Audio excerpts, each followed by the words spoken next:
La zuppa di cipolle francese è un piatto che abbiamo scoperto solo di recente. Probabilmente non è la zuppa più leggera del mondo, ma accidenti quanto è buona. Gli ingredienti sono per 4 porzioni: 1 kg di cipolle, 200 g di gruyère, 50 g di burro, 6 fette di pane, 40 g di farina, un cucchiaino di zucchero, 2 dadi da brodo. Metto sul fuoco 1 litro d'acqua e ci inserisco i 2 dadi da brodo, appunto per fare il brodo. Poi accendo il fuoco. Inizio ad affettare le cipolle. Ciascuna cipolla prima la divido in due, poi levo la pelle da ciascuna metà e quindi l'affetto non troppo sottilmente. Diciamo che le fette devono essere larghe circa 3 o 4 mm.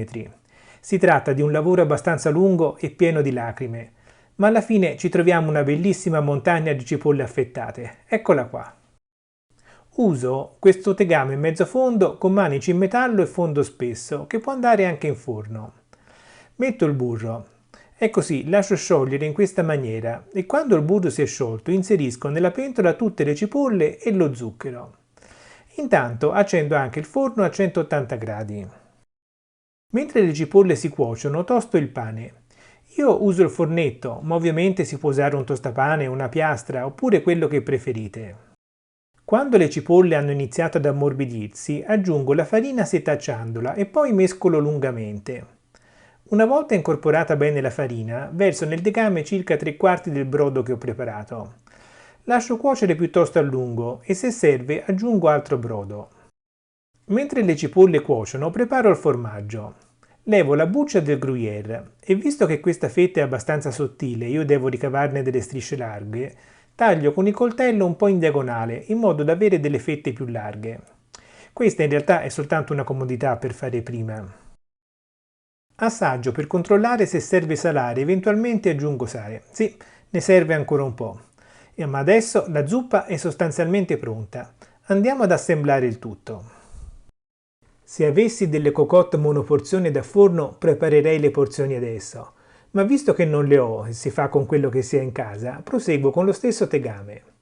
Spezzo le fette di pane e le metto sulla superficie della zuppa spingendole un po' in giù, in modo che si imbevano un po' di liquido. Poi dispongo sopra il pane il formaggio. Metto in forno a 180 gradi ed è pronto quando il formaggio si è fuso. Circa 10 minuti dopo posso levare la zuppa dal forno. Se avessi avuto i contenitori monoporzione li metterei direttamente in tavola. Invece devo impiattare mettendo nella scodella un po' di zuppa pescando dal fondo del tegame e poi metto sopra le fette di pane. Ecco, così in questa maniera. La seconda porzione si fa più facilmente dal momento che posso prendere la zuppa direttamente dal fondo e mettere le fette di pane sopra, così. E via. Eccola qua, la nostra zuppa di cipolle alla francese è buonissima, saporitissima ed è un vero piacere, soprattutto durante i mesi invernali, ma non solo. Gli ingredienti che ho dato sono per 4 porzioni normali, ma noi la usiamo come piatto unico per cena e in 2 ce la sbaffiamo tutta, una bontà. Spero che la ricetta sia piaciuta anche a te. Se sì, non dimenticare di mettere mi piace al video. Cliccando qui ti iscrivi al mio canale. Ti invito a farlo e ad attivare la campanella per ricevere le notifiche dei prossimi video. E se clicchi qui puoi vedere la ricetta della fondue savoyarde. Sono sicuro che ti piacerà anche quella. Grazie per la visione e alla prossima!